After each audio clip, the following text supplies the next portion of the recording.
नमस्कार, कार्यक्रम संसद फोकसको नयाँ अङ्कमा यहाँलाई हार्दिक स्वागत छ। दर्शकवृन्द, आजको श्रृङ्खलामा हामीले राष्ट्रिय सभाका विषयगत समितिहरूले पछिल्लो समय गरिराखेका काम कारबाही र उनीहरूका भूमिकाका विषयमा केन्द्रित रहनेछौँ।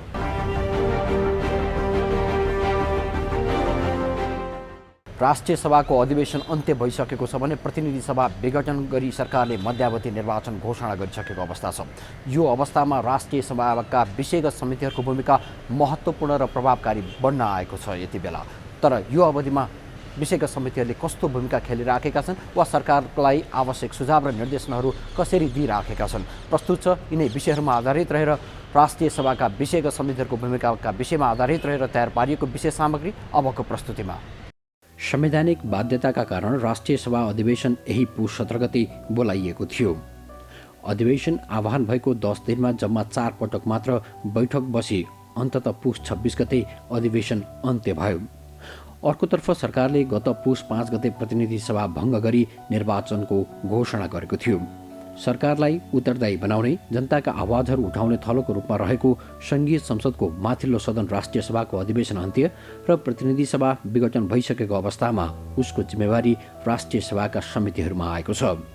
किनकि प्रतिनिधि सभा विघटनसँगै प्रतिनिधि सभाका समितिहरू स्वत निष्क्रिय हुन्छन्। त्यसैले पनि मिनी संसदका रूपमा रहेका राष्ट्रिय सभाका समितिहरूको भूमिका यति बेला अपरिहार्य जस्तै बनेको छ। तर समिति बैठकहरू प्रभावकारी रूपमा बस्न सकेको छैन। तर संसद सचिवालयले भने आवश्यकताका आधारमा समिति बैठक भइरहेको जनाएको छ।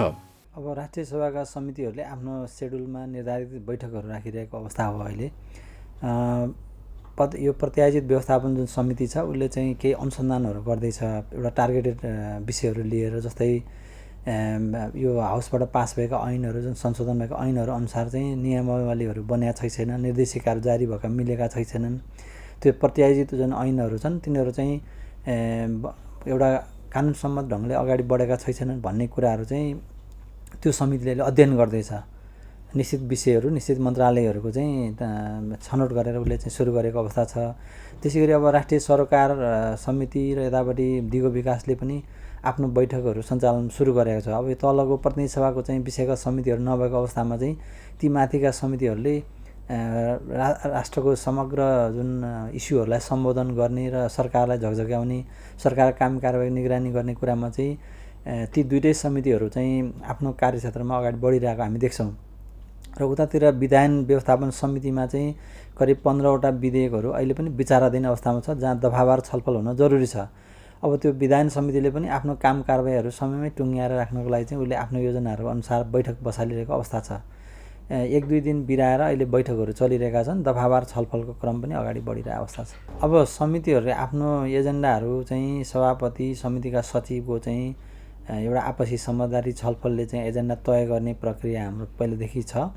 अब त्यसमा मान्य सदस्यज्यूहरूले उठाएका विषयहरू पनि त्यसमा छलफलको विषय बन्ने गर्छन्। अब निर्धारित त्यो चाहिँ समितिको आफ्नो जुरिस्डिक्सनभित्र पर्छ कि कस्तो विषयलाई प्राथमिकता दिने, कसलाई नदिने र कुन कुरामा चाहिँ छलफल अगाडि बढाउने, कुन कुरामा सरकारलाई खबरदारी गर्ने भन्ने चाहिँ उहाँहरूको आफ्नो किसिमको काम गराइबाट चाहिँ यो अगाडि आउने कुरा हो। त्यसैले समितिकै यदि सन्दर्भमा कुरा गर्दा चाहिँ उहाँहरूलाई नै हामीले सोधपुछ गरेर उहाँहरूको चाहिँ बाट बुझेर जानकारी लिएर चाहिँ गतिविधिहरू कसरी अगाडि बढाएको छ हेर्न सक्छौँ। अब जहाँसम्म प्राथमिकताको कुरा हो, अब विभिन्न उजुरीहरू, सञ्चार मिडियामा आएका चाहिँ इस्युहरू र सरकारले गरेका काम कारबाहीमा आएका गुनासोहरूलाई सम्बोधन गर्नको लागि चाहिँ समितिहरूले आफ्नो काम कारबाही अगाडि बढाउने हो। अब अहिलेको यो प्रतिकूल परिस्थिति भनौँ न, संसदीय समितिहरू जस्तो प्रतिनिधि सभाको चाहिँ कुनै पनि समितिहरू नरहेको अवस्थामा चाहिँ कार्यबोझ पनि बढी भएको र अब त्यसलाई सबैलाई निकास एकैचोटि दिन सक्ने परिस्थिति पनि बन्दैन। हाम्रो सचिवालयको जनशक्ति पनि समितिहरूमा कम नै हुन्छ र त्यसलाई एउटा ठुलो समूहहरू अथवा धेरै सङ्ख्याहरूले चाहिँ सपोर्ट गरेर हामीले अनुसन्धान अध्ययनको कुराहरू बढाउन सक्नुपर्ने हो, होइन? अब ती कुराहरूमा चाहिँ आगामी दिनमा अझै बढेर जान्छ कि कोभिड-19 प्रभावितको उपचार, नागरिकको जीवनयापनमा परेको समस्या लगायतका सरकारका दैनिक काम कारबाहीका विषयमा आवाज उठाउने जनप्रतिनिधिमूलक संस्थाको भूमिका अपेक्षाकृत हुन सकेको छैन।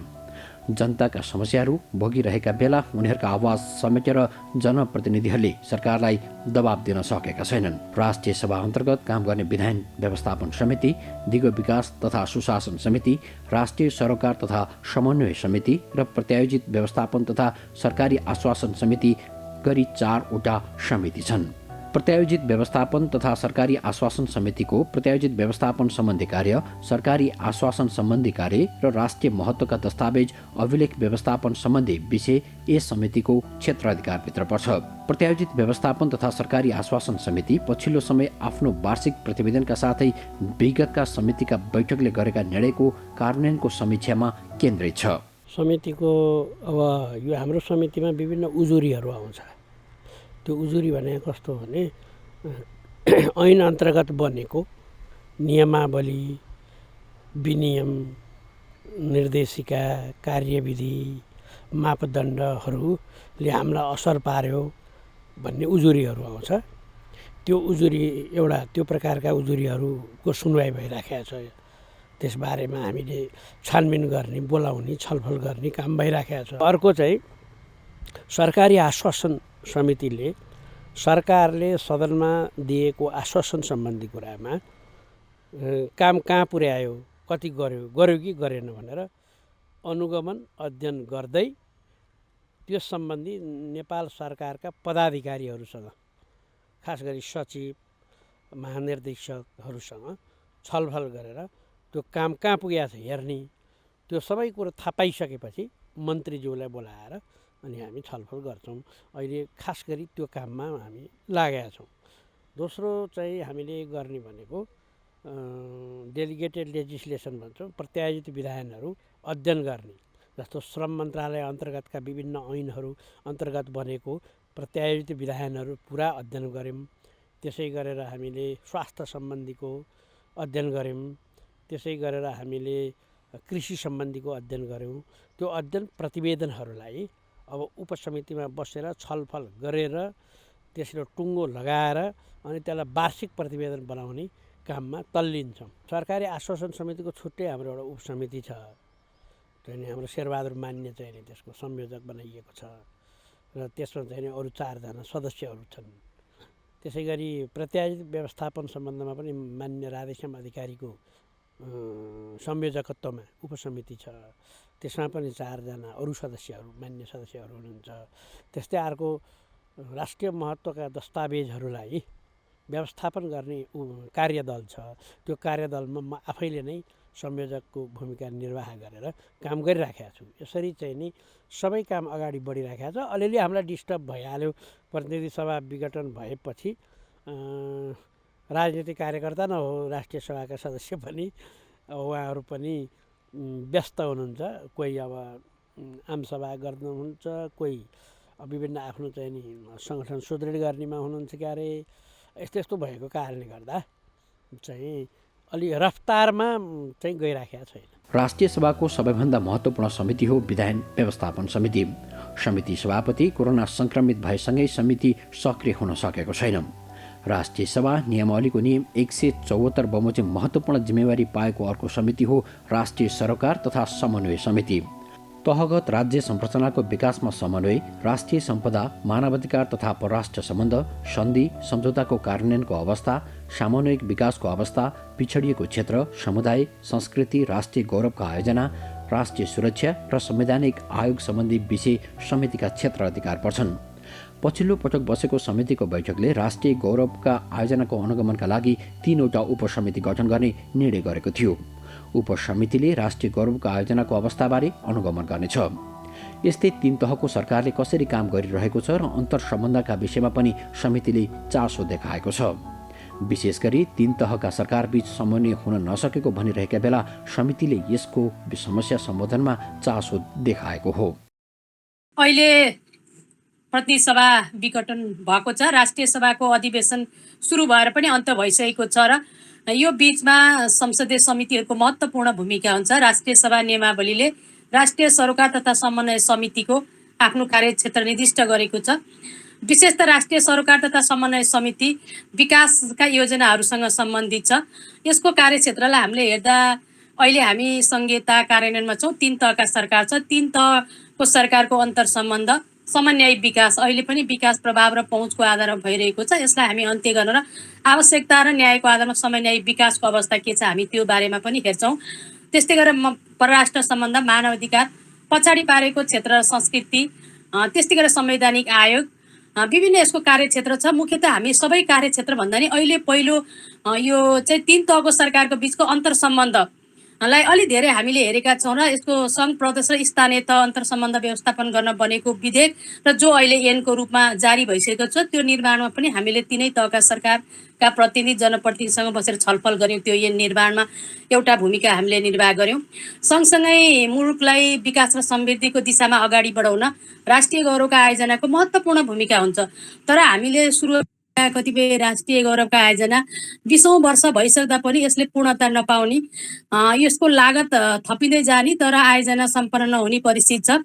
यो परिस्थितिलाई अन्त्य गर्नको लागि हामीले अघिल्लो वर्ष चाहिँ समितिमा, राष्ट्रिय सरोकार समितिमा रहनुभएका मान्य सदस्यज्यूहरूलाई व्यक्तिगत रूपमा राष्ट्रिय गौरवका आयोजनाको अनुगमन गर्ने व्यक्तिगत जिम्मेवारी प्रदान गरेका थियौँ। अलिक मसिनो ढङ्गबाट सूक्ष्म ढङ्गले नै अध्ययन गर्न पनि आवश्यकताको महसुस गरिसकेपछि हामीले अस्ति मात्रै समितिको बैठक बसेर 3वटा उपसमितिहरू गठन गरेका छौँ, जसले चाहिँ अहिले हामी तत्काल कार्यान्वयनमा 22वटा राष्ट्रिय गौरवका आयोजना छ त्यसलाई 3वटा उपसमिति गठन गरेर त्यसको विभिन्न पक्षबाट हामी छलफल, बहस, अध्ययन, अवलोकन र त्यसको के छ यथार्थ पक्ष सरकारलाई निर्देशन दिने, सुझाव दिने हिसाबले हामीले उपसमितिहरू गठन गरेका छौँ। र अहिले बजेट कार्यान्वयनको सन्दर्भमा, योजनाका सन्दर्भमा 3 तहको सरकारले चाहिँ कसरी कार्यान्वयन गरेको छ र एक अर्का बिचमा अन्तर सम्बन्ध के छ, अहिले पछिल्लो चरणमा पनि तहगत सरकारको बिचमा अन्तर सम्बन्ध भएन भन्ने गुनासोहरू आइरहेको छ।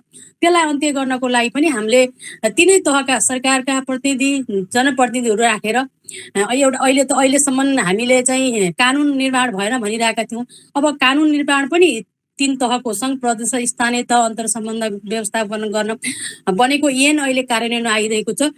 त्यो ऐनको जानकारी पनि गराउने र त्यसको विशेषताहरूको बारेमा छलफल गराउने, कार्यान्वयनमा सहज गराउने हिसाबले पनि अहिले पछिल्लो चरणमा अब अहिले राष्ट्रिय सभाको अधिवेशन पनि बन्द भइसकेपछि अब समितिलाई बढी क्रियाशील गराउने हिसाबले हाम्रा गतिविधि अथवा हाम्रा योजनाहरूलाई, कार्यक्रमहरूलाई त्यसरी नै हामीले कार्यान्वयनमा लाने हिसाबले अगाडि बढेका छौँ। त्यस्तै नेपाल सरकारले अख्तियार गरेको दिगो एवं सन्तुलित विकास र सुशासन प्रवर्धन सम्बन्धी विषय दिगो विकास तथा सुशासन समितिको कार्यक्षेत्रभित्र पर्छ। सुशासनयुक्त विकास नै सार्थक, सन्तुलित र न्यायसङ्गत हुने हुँदा विकासका बहुआयामिक पक्षलाई कार्यान्वयन गर्न र दिगो व्यवस्थापन गर्न आवश्यक समन्वय, निर्देशन, पौरवी, अनुगमन, बहस एवं दिगो विकास तथा सुशासन कार्यान्वयनका लागि स्थापित संयन्त्रहरूको प्रभावकारी नियमको लागि पहल कदमी गर्नु पनि समितिको दायित्व हो। समावेशी, सन्तुलित र सामूहिक विकासलाई सारभूत रूपमा कार्यान्वयन हुने नीति, योजना, कार्यक्रम, बजेट, कार्य प्रक्रिया र उपलब्धिको अनुगमन, निगरानी, सचेतीकरण र दिशाबोध गराउनु पनि समितिको दायित्व हो। समितिले पछिल्लो समय प्रभावकारी रूपमा बैठक बस्न सकेको छैन। पछिल्लो पटक नेकपाका नेता वामदेव गौतमलाई समितिमा स्वागत गर्नका लागि मात्र बैठक राखिएको थियो। जब हाम्रो यहाँ निर्देशन भयो कि समितिको बैठक नगर्ने कोभिडले गर्दाखेरि भन्ने कुरा कसैले गरे भए, कोभिड पनि लाग्यो सभापतिहरूलाई, यहाँहरूलाई थाहै छ। अब कोही चाहिँ नि हामीले अब यहाँ कोही भत्ताको भोगी हुन्छ भने अब त्यो कुरा हामीलाई थाहा छैन। हामीले भर्चुअल तरिकाले विभिन्न नीति संवाद कार्यक्रम त्यहाँ पनि हामीले विभिन्न थिमका विज्ञहरू राखेर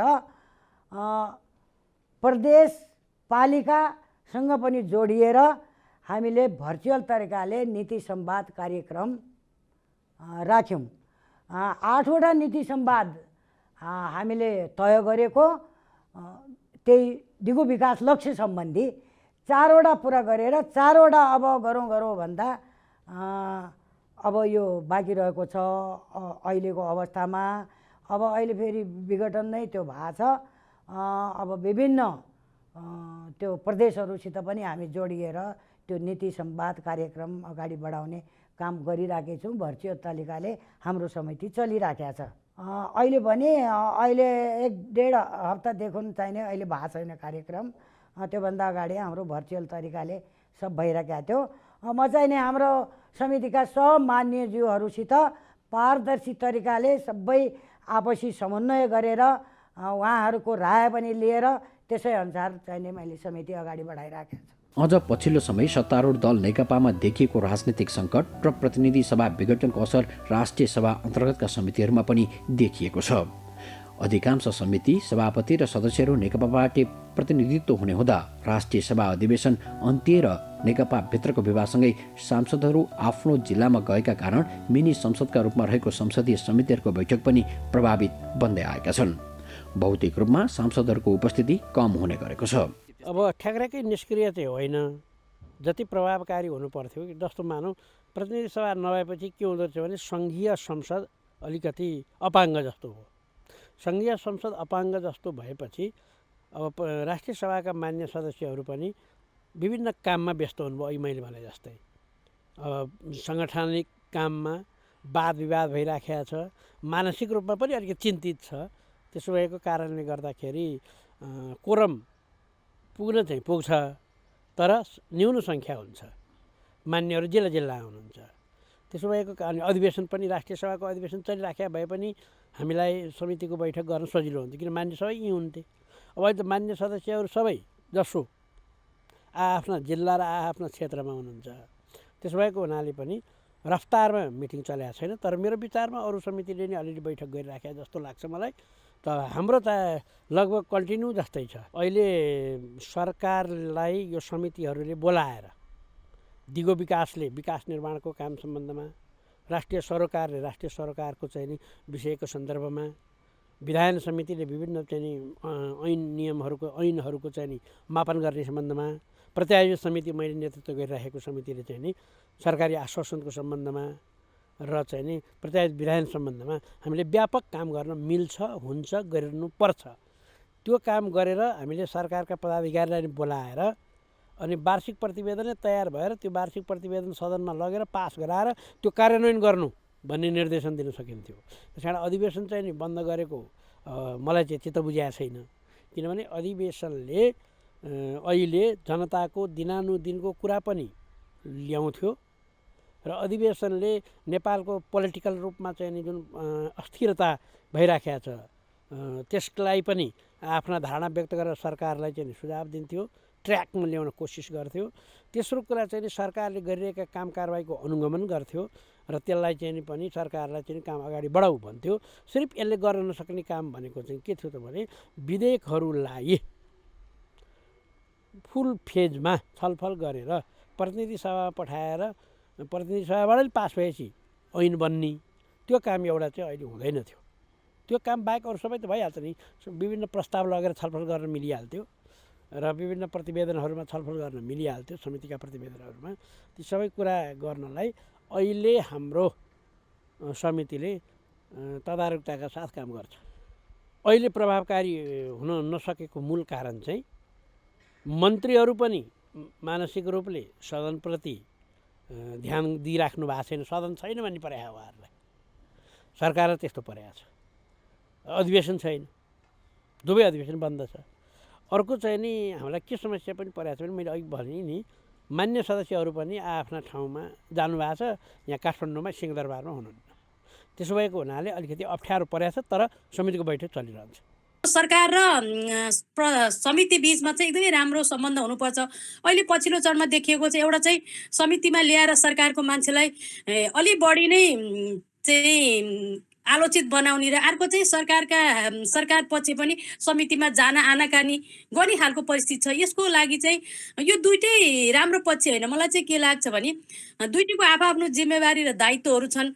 दुइटैको उद्देश्य सरकारको नि चाहिँ आफ्नो कामलाई प्रभावकारी बनाउने उद्देश्य छ भने र समितिले नि सरकारको कामलाई प्रभावकारी जवाफदेही बनाउने हो भने त एक अर्कोको बिचमा चाहिँ अन्योन्य असाध्यै राम्रो सम्बन्ध हुनुपर्छ। तर पछिल्लो चरणमा केही समिति र सरकारको बिचमा त्यो चाहिँ देखेन। त्यसको समस्याको समाधान चाहिँ मलाई के लाग्छ भने समिति र सरकारको प्रतिनिधि बिचमा चाहिँ अनौपचारिक धेरै छलफलहरू हुनुपर्छ। सरकारलाई चाहिँ कहाँनिर अप्ठ्यारो चाहिँ परेको छ र समितिले कहाँनिर चाहिँ फैसला कानुनी रूपमा, व्यवहारिक रूपमा, व्यवस्थापकीय रूपमा केनिर अप्ठ्यारो पर्छ, कसरी साँच्चै सरकारलाई जवाफदेही बनाउनको लागि सरकार पनि राम्रै काम गर्न चाहन्छ भने त त्यहाँनिर फेसिलिटेट गर्ने समितिको दायित्व हो। एक अर्काको परिपूरक ढङ्गले र सरकारलाई जवाफदेही बनाउने ढङ्गले भन्दा पनि आरोप प्रत्यारोपमा चाहिँ गएको स्थिति पनि विगतमा देखिएको छ र मेरो आफ्नो अनुभवमा चाहिँ राष्ट्रिय सरोकार तथा समन्वय समितिको यो 2.5 वर्ष झन्डै 3 वर्षको अनुभवलाई हेर्दा मैले महत्त्वपूर्ण विषय चाहे राष्ट्रिय गौरवको आयोजनाका सन्दर्भमा अथवा चाहे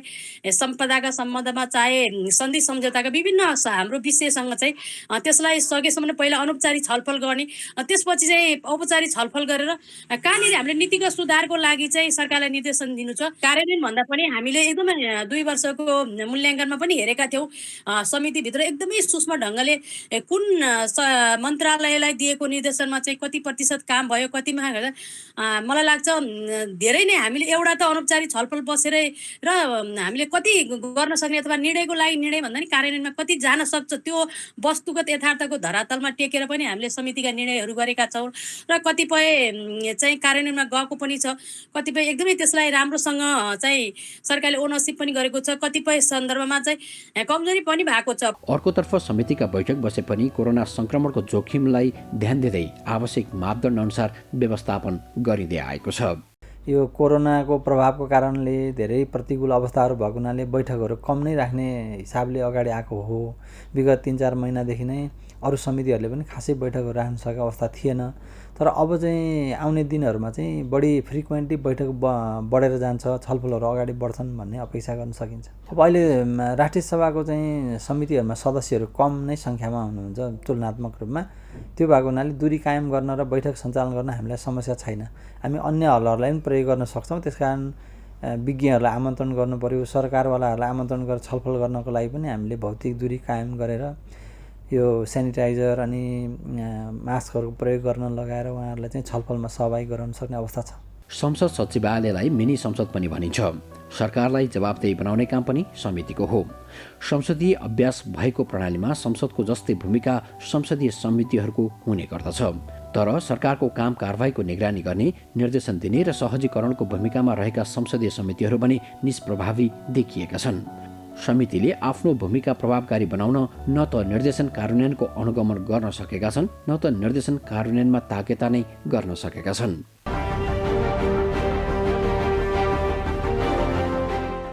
संसदीय गतिविधि र नीति निर्माणसँग सरकार राख्ने कार्यक्रम संसद फोकस आजलाई यति नै। तपाईहरूले यो कार्यक्रम नेपाल टेलिभिजनको वेबसाइट www.ntv.org.np र नेपाल टेलिभिजनको मोबाइल एपमा हेर्न सक्नुहुनेछ। अर्को साता हामी नयाँ विषयहरूका साथ उपस्थित हुनेछौँ। हामी सबैलाई बिदा दिनुहोस्। नमस्कार।